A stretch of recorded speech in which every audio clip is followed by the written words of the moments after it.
Give me all the keys, I'm about to unlock. Let's get into it. Let me crack open this brand new podcast 15 out the wrapping. Look at this. All right, we got hot mics, we're on air. That's a new term I learned recently. Hot mics sounds cool, sounds like I know what I'm talking about, right? But this is gay. Dude, give me the keys.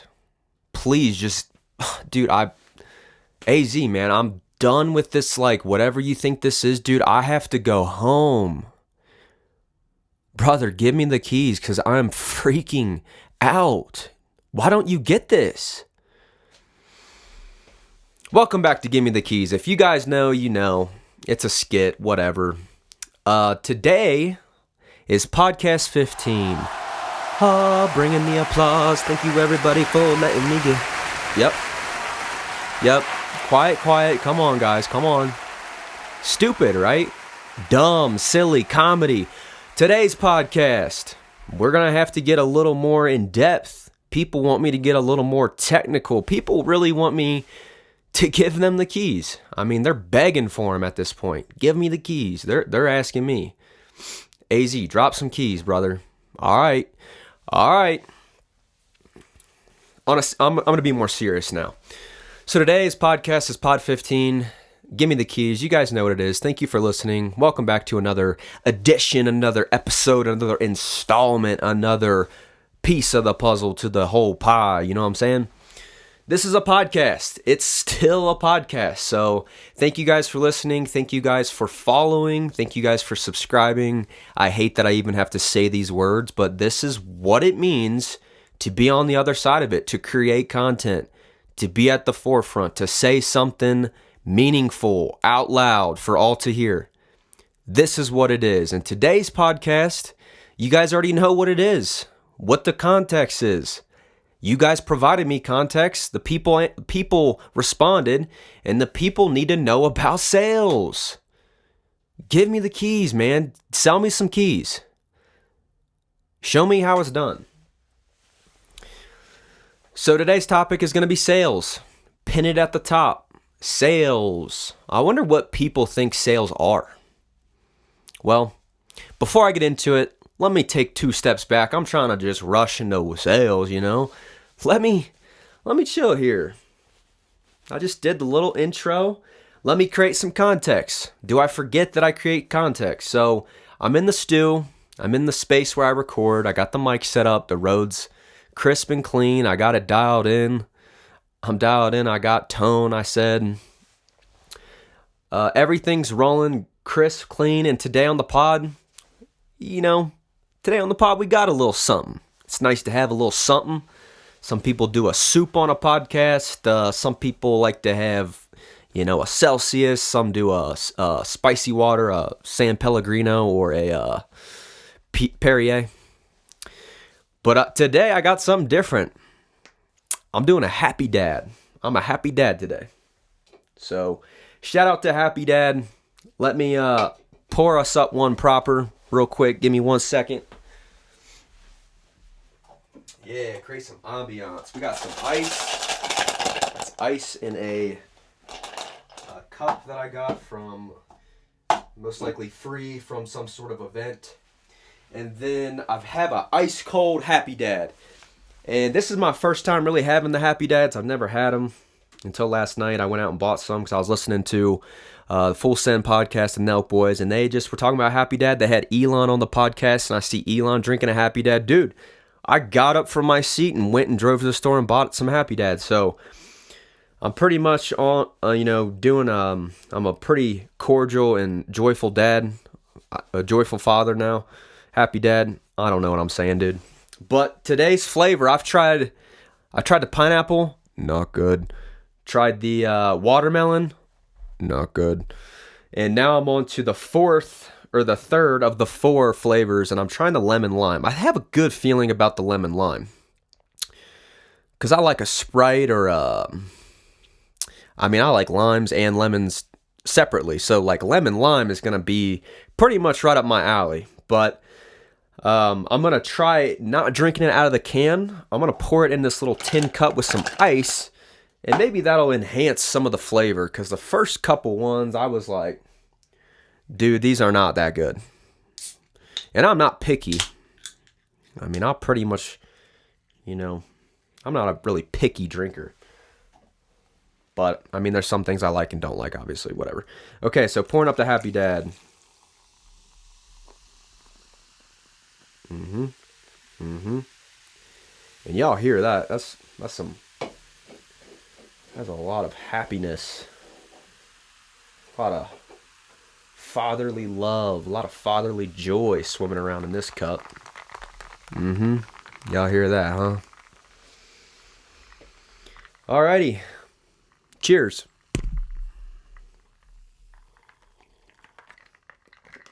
Oh, yeah. Oh, yeah. Lemon lime. If you're drinking the Happy Dad, get the lemon lime. Put it in a tin cup with some ice and give you a sip of that. That was pretty nice, actually. And I'm not just saying that because I'm rolling now. Like, I actually, whole different experience. Thank you, people that made that drink. I don't even know you guys. Anyways, pod 10. Now we're rolling. Dun, dun, dun. Today's installment. What is selling? Dun, dun, dun. What is selling? Hey. What are sales? What are they? That's a good question. I don't want to say that, I don't want to come across as I'm some sales expert. I'm not, but I have been working in door-to-door sales for the last 3 years or so. And door-to-door is called direct sales. It's the most direct form of communicating / marketing / personal selling that's out there. Door-to-door is the most direct. There's a lot of sales that are B2B. That's business to business. There's business to consumer. And then door-to-door direct sales is the most, how else could I phrase this? The rawest form of sales. The just rawest form. R-A-W, raw. And I think that's what it is. I think that's a good way to sum it up in a sense of my background. Because there's a lot of different types of sales out there. There's digital marketing. Selling and sales is a very broad term. So let's just acknowledge that. It's a very broad term. But today what I'm going to talk about is personal selling. Personal selling, I took a couple courses in college on personal selling, where it's really the science. They basically put a science behind personal selling, and you'd learn about concepts of creating value, negotiation. You learn about marketing and how that can skew people's perception before they even think about making a purchasing decision. Personal selling is about communication. It's about listening. It's about dialogue.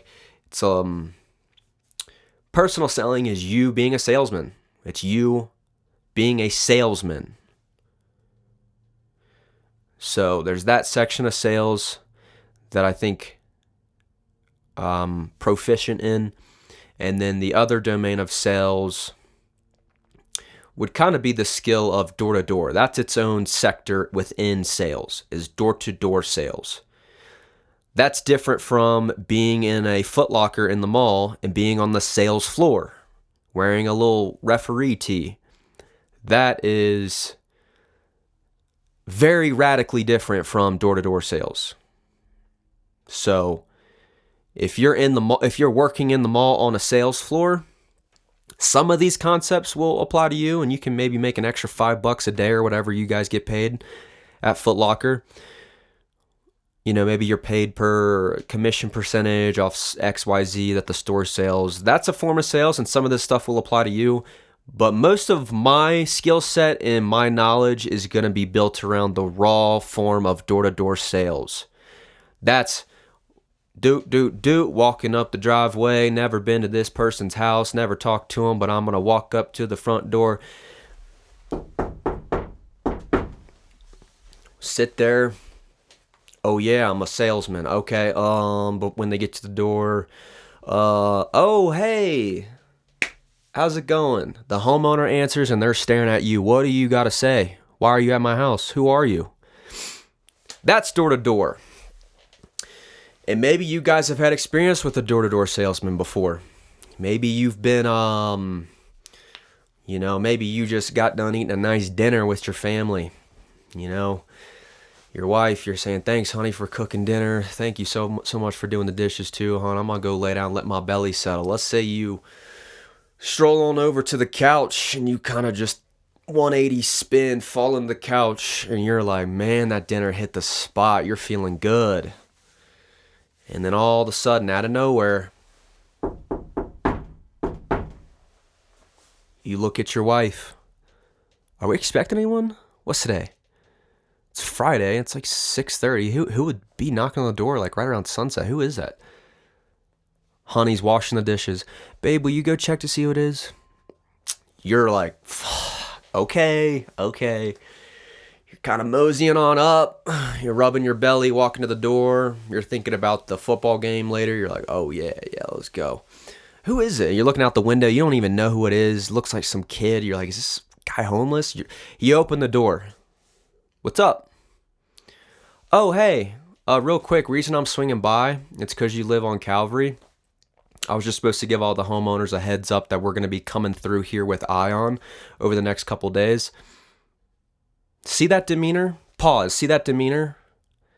Hey, I know I'm not even going to acknowledge that it's random, but here's why I'm here. Here's how you're involved, and here's who I am in the first 3 seconds. And that whole time I'm saying those words, I don't care who's at the door. Don't even care if the dude's wearing a wig. I don't care. I'm looking down the street. Hey, real quick, just so you know, the reason I'm stopping by, I'm turned and I'm pointing down the street. The first words out of my mouth are the reason I'm stopping by. And why do I say that? Because that person wants to know why I'm there. That's selling. That's sales. That's door to door. So that's just to give you a little taste of jumping into that. What that feels like, what that should look like, what that should sound like, how that works. And what I'm going to talk about today is door to door and how to get good at that. What makes somebody good in door to door? 90, maybe 85, 90% of people that go try door to door don't succeed. They get rejected and downtrodden and quit. That's the reality of this industry that I'm in. And I don't know why my tone's getting aggressive. I don't know. I can recognize that and I can peel it back. Maybe I need to take a sip of Happy Dad because I'm getting unhappy. And I'm thinking a lot about my tone when I do this.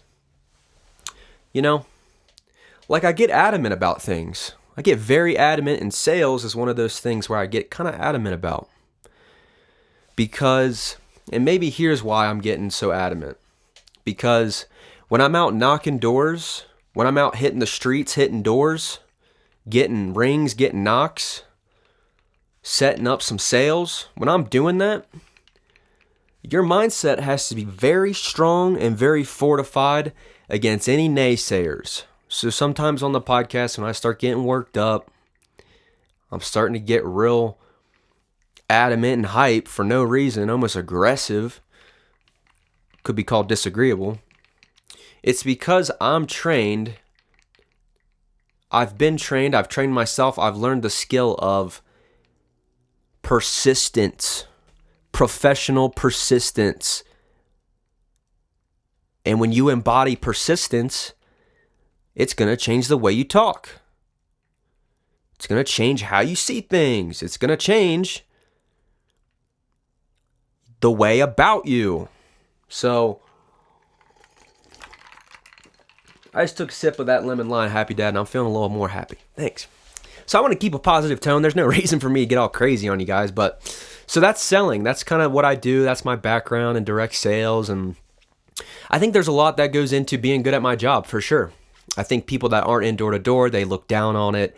I think they're like, you're a scummy sales guy. You're you're doing door to door because it's a step up from Mickey D's. Like, you must be desperate. You must not be able to get a real job. You think you're gonna be some like big shot. You are overconfident.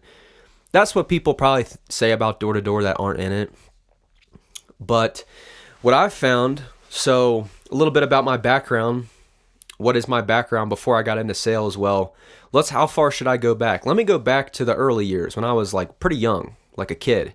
I was super shy, super quiet, used to like play alone in my room all the time, working on ideas and drawing things and building like little models of cars and like little toy sets and making paper cities out of paper, whatever. I was very introverted as a kid, super duper introverted up until about middle school. Started playing football. Played football throughout high school. I would say I was moderately social. I had a lot of good friends. I was well known. I played on the football team, so I had pretty good social status in high school. Blah blah blah. By the time I graduate high school, I go into college.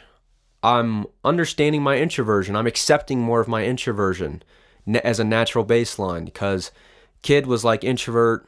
Middle school, high school was like learning extroversion, and then being out of high school was kind of back to introvert. So I was more introverted throughout college, really focused on my studies, didn't join any fraternities, didn't join any like big clubs. I did flag football, intramural flag football, so I was moderately social. I'm not like some super extroverted person, is basically what I'm trying to outline here. In college, I chose to study accounting. I was like, accounting's a good, stable field. It's safe. It's smart. It's makes good money. I'll always have a job. It's a language of business. It's going to be a good, useful skill for even me to know on my own. And then I start doing accounting. I'm crunching numbers in class. I'm talking to my professors. I'm like, we're learning a lot about how to manage money, but I'm trying to learn how to make money. And they didn't get that. They're like, what are you talking about? I'm like, okay. So I'm going throughout college. I'm getting more knowledge. I'm doing college. And I'm starting to think about accounting is like pretty boring. I'm like, this accounting stuff's not that fun. Like, it's useful. I like learning about income statements and balance sheets and seeing like how a business looks on paper, like how the nitty gritty financial aspects of how a company runs, what financial resources do they need? Oh yeah, they take on debt to create capital or whatever, equity. I learned all these terminologies, these terms, whatever. Accounting though is a very standardized field. It's very tedious, play by the book, zero creativity, zero socializing. It's as bad as people make it out to be. I'd say it. I mean, gosh, I always thought growing up, everyone's dogging on accounting like they're going to kill themselves because they're so strung out on life. And I just thought, I'll take my swing at it. Hated it. So anyways, I start to realize, as I'm going through college, hey, about junior year, I'm like, dude, I don't want to do this. Like, I don't want to be an accountant. I'm like, I see my classmates. I see the type of people that gravitate towards this field of study. I don't like it. I'm like, not even that good at it. I realized junior year of college, I'm like, I'm not even that good at it. Like, there's kids in my class that they got this on lock. They don't even have to study and they get it. And I'm like, I have to slave away in the library for 10 hours a day just to understand a concept about accounting. I'm like, dang. Like, why? This is so much strife. I shouldn't be paying all this money for something I'm going to hate. Dichotomy, a vicious dichotomy. I'm sure a lot of students go through this when they pick a major. They do. Trust me, I know. Because I was like, I'm going to switch it. I'm going to switch from accounting. As a junior, I'm like, it's not too late. I was literally like, mid-college crisis, if that's a thing. I'm like, I got to switch my major. I can't be an accountant. Go to the dean of the architecture school. Hey, walk in, shake his hand. Hey, I want to be an architect. What can you tell me? He's like, stick with accounting. That's what he told me. That's our whole conversation condensed down to just 2 sentences. But he basically tells me to keep doing accounting. I'm so far in, it doesn't make sense to restart. The cost of it would be outrageous. It would be lost time, lost knowledge, blah, blah, blah, blah, blah. He said, just stick with accounting. I said, okay, sir, see ya. So I'm an accountant. I graduate college and I'm an accountant. Okay, I'm doing accounting. I don't like it. But, so this was 2019. We're up to speed on this background section. I'm an accountant. I graduated school in 2019 from college, right before the pandemic. It was perfect timing. Perfect timing. Get out of school 2019. I'm A lot of positive things are happening in my life. I'm learning a lot. I'm changing a lot. I'm seeing a lot. I'm feeling a lot. I'm growing a lot. 2019, great year, great friends. And I'm an accountant. And at that point, accounting was a stable position in society. It was a good job, a stable job, one that I moderately liked, that was survivable. It wasn't like stressful on my, physical health, or wasn't stressful on, financially. It provided for me to pay the bills. I'm like, cool, accounting, like it's actually not so bad. But I remember being in the office every day and hating it while I was there, looking at the clock. When's this over? I'm finished with all my tasks. What should I do now? Oh, okay, nothing. Trapped. Just felt trapped. Let's fast forward. I'm an accountant. 2020 hits. Pandemic. I get laid off. I'm like, thank God. I'm like, thank you. I hate this job, and now I'm furloughed and they're still paying me and I'm getting unemployment. Kind of a weird, twisted way to look at the pandemic, but I was like, yes. Blessing in disguise. Thank you. Sorry about all the people suffering from the pandemic and the disease and the virus, but for me, this is kind of nice. I don't have to go pretend to be an accountant all day. And I can actually, look at my life in a whole different light. View society in a whole different light. Oh, okay. Interesting. Huh. What do I actually like doing? Oh, I like writing and I like making music. And I like being with my friends. And I hate going into the office to be an accountant. Huh. Some things became more clear in 2020. I'll say it. So, introduce an important player to the game, my good friend Jake Stevenson. Shout out Jake. He's my roommate in college. We've been friends for a couple years at this point. He studied sales and marketing, and he's like, summer of 2020, he's like, hey, I'm going to, I just graduated college. I'm going to go do this apprenticeship out in Austin, Texas, and I'm going to go out there for this sales job. Really? That sounds crazy, man. Like, this is a pandemic. Like, this is the middle of a pandemic. You're going to go do what exactly? He's like, yeah, so I have an apprenticeship with this smart home security company, and I'm going to go to Austin, Texas for the summer and go through their program. They're going to pay for my housing. They're going to, train me, and it's a 100% commission sales job. I'm like, that's pretty cool, man. Like, man, good for you. That's really neat. I'm like, how is that possible? Like, who are you going to be selling to? Are you going to be in a warehouse? Like, he's like, no, it's going to be door to door, and we're an essential business, and it's actually great because everyone's home right now because of the pandemic. And I'm, scratching my chin hair. Huh, that's interesting, man. Okay. I'm intrigued. Jake, my roommate, goes away to Austin, Texas to do this thing. He does it for 3 or 4 months and comes back and has nothing but great things to say about it. He comes back. I kind of see him go. I'm like, good, go do your thing, Jake. I'm supporting you, man. Get after it, buddy. He goes and does it 3 or 4 months. He comes back to our the same house that I'm stuck in the pandemic in, pretending to be an accountant from home. And he comes back and he has nothing but great things to say. I made great friends, learned a lot, got paid well. I love the team. We did XYZ together, team building, and I can see it on Jake. He's more confident. He feels like a different person. He's got more drip, more swag, more riz. He's just something different about him. Excuse me. And so that's cool. Pandemic, other non-related things take place in my life. Won't even touch on it because it doesn't matter. It's not relevant to this podcast. It will be in other ones, but so 2021, summer of 2021 comes around. A year later, I quit my accounting job. I put in my 2 weeks. Hey, sorry guys, see ya, whatever. I'm going for the door-to-door thing. I'm changing up my career. Sorry, not sorry. Getting to door-to-door. I started my first summer selling door-to-door was in 2021, the summer. And I was in the Nashville area, sold around Nashville, Tennessee. This was pretty close to my college town. It felt like a reasonable change of pace. It wasn't too out there. It's not like I was moving to Detroit or something crazy.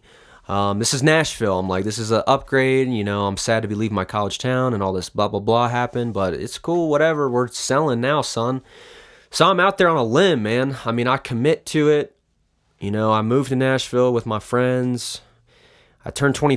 First day of selling door to door was on May 5th, and I turned 25 that day in 2021. And that was crazy. My birthday was my first day out knocking doors. I turned 25 and hit some doors. I mean, I've been doing this for a couple years now. And long story short, never looked back. I've been selling since then, picked up a lot of skills, a lot of what Jake learned in just that short time. I've learned that, just multiply it times about 3 or 4.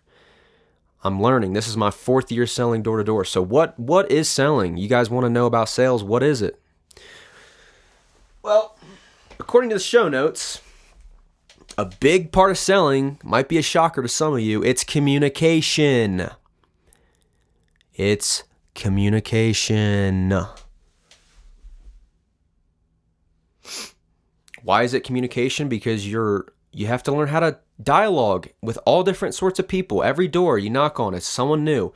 It's a guy, it's a girl, it's a black, it's a Hispanic, it's a guy who's in a wheelchair, it's a child, it's a guy in a clown costume, it's an old lady, it's a paralyzed man from the waist down, it's a teenage girl, it's a high school boy, it's a renter. It could be anything. It's door to door. So you don't know. So you have to be ready no matter who's behind that door. Hey, here's why I'm here. You can't, if a guy answers the door naked, you might you might change your pitch up for that guy, whatever. But for you have to be ready for whatever. You have to be adaptable. You have to be able to communicate. You know? People might be asking, what's communication? Communication isn't just words coming out of your mouth. A lot of it's that. But it's how you communicate your body language. It's how you stand. It's how hard you knocked. It's how far away you are from the door. It's your demeanor. It's your facial expressions. It's your eyes. It's your hands. Communication. You're communicating a lot with your body and your demeanor and your tone.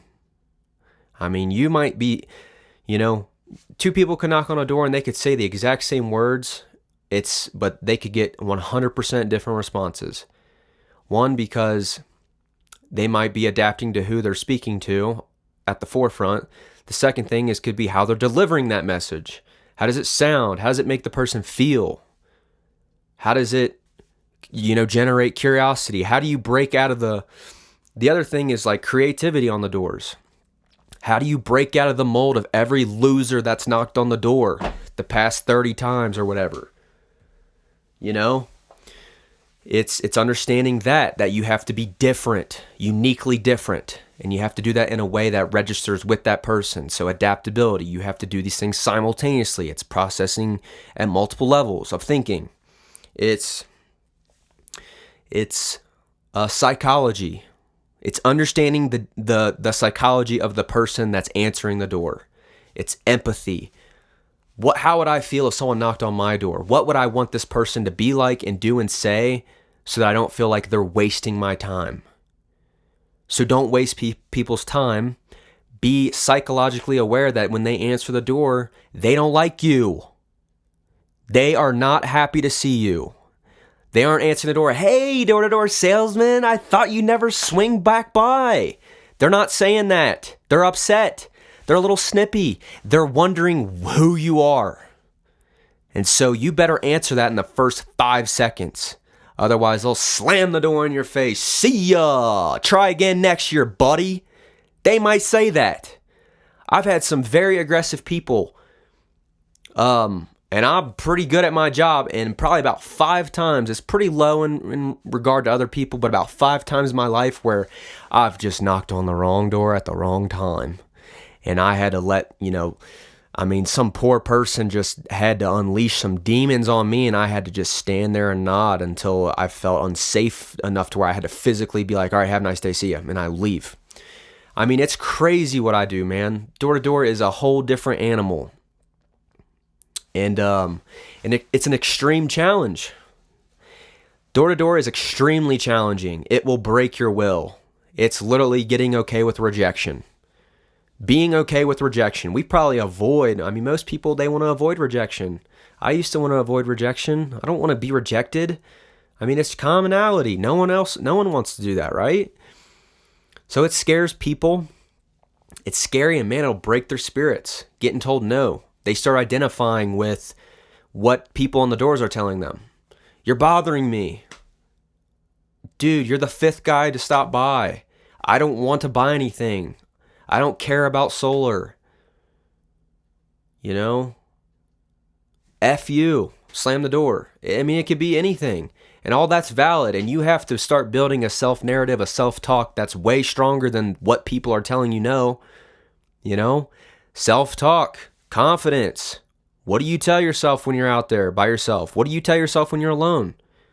Is it a positive narrative or a negative one? If it's positive, you got a shot. That doesn't mean you're going to be good at door-to-door, but you got a shot. If you have a negative internal dialogue, oh, you're not going to like door-to-door, buddy. You're just not going to be good at it. I'm sorry. You're going to get told no, and then you're going to identify with it, and you're going to feel bad, and you're going to tuck your tail and run away, man.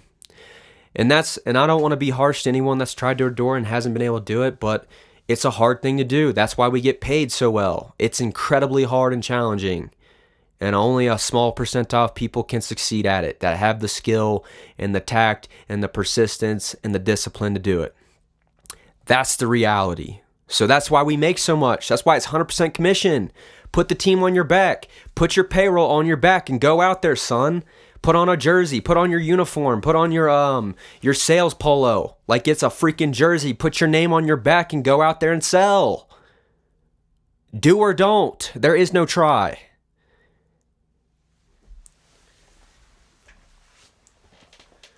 There is no try. Sorry. But it's not all bad. A lot of people can do door-to-door and can get good at it. It's a little hard in the beginning. Once you get used to it, like everything else in the world, like an ice bath or working out, once you get used to it, it's not hard.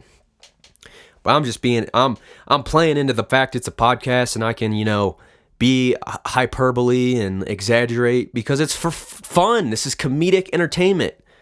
I'm going to pick up my tonality to make this more fun. Duh. Anyways, so, the other couple things about selling, this will be the last piece, and then I kind of want to wrap it up. I don't want to go over 40 minutes, but the last little thing is that I think is really important for people to know about sales is that I've already covered a lot of it, but the other thing is that it teaches you to listen. Teaches you to actually listen to people. It teaches you to actually slow down and hear what people are saying and hear the words that are coming out of their mouth and the words that they're picking in their own psychology, in their own mind, to actually hear it, receive it, and then mirror it and put it right back to them with your own strategy. That's listening. That's communication. So it's a hard place to get to in sales, especially door-to-door, this listening skill. Because in the beginning, you're taught, here's your script, here's your pitch, go out and say this to everybody. And it's a script, so even if they give you this input of information, you are just a one-trick pony, you have another response. You deflect like crazy. That's your only skill is deflection. Selective listening. That's your only skill. You're not actually listening. You're just continuing your script. You're pretending to listen. When they give you feedback, you're pretending to listen. Oh, okay, yeah, nodding your head. But you're continuing on your script. That's okay to a point. There's times when you do that. They're called smoke screens when it's people's not really giving you an objection. They're just trying to get you off the door. They're trying to get you out of there. A smoke screen you can deflect and keep moving. You should. That's the right strategy. But if your only strategy for door-to-door sales is I follow my script and I don't listen to people, I just say my script, if it's a good script, you'll produce, you'll get results. but I bet you won't feel very good while you're doing it. And I bet you won't like working very much. And I bet it won't be very fun to you. And I bet you won't feel great about your appointments. And I bet you won't feel like, truly fulfilled at the end of the day. Now, contrast that with extreme listening. This is where experience it takes time and experience. You can't replace time and experience. So I have the experience of going and knocking on enough doors and starting enough awkward conversations and trying enough, different, flavors of me. I've tried that enough to where I have it kind of condensed down. I know what I want to do and say. And I'm not worried about them answering the door because it doesn't matter anymore. I'm not worried about it. And I have a bank of words, of phrases in my mind about my product, whether it's alarms or solar. I know I've got it, and I'm just going to knock on the door and be present and listen to this person and start a conversation about solar. That's it. I'm initiating a conversation. Even though it's awkward, if I know what I'm doing, I can make it feel like a really natural, really pleasing, and important thing that could benefit somebody else. And the way that I achieve that, as I'm getting sales, as I'm setting appointments, as I'm doing my job in sales, my literal job, I'm listening. I'm noticing that this person is clearly in a bad mood. It's bad timing. I should just not burn this bridge and say, oh, I'm really sorry. I just had to tell you something real quick because you live on the street. I can tell you're busy. I'll just swing back by tomorrow. That person will say, thank you. And then you got another chance tomorrow. Knock, knock, knock. I'm back. It's not weird. This is your job. They answer the door. You pick up right where you left off, and you let them know that you remember them and that you care about them. Hey, it looks like you're in a better mood today. I don't know if you remember me. I stopped by yesterday. I was just swinging by. He steps outside now. It's a great sign when someone answers the door and they pull the door behind them and step outside and listen to you. You got their attention because you're a human being.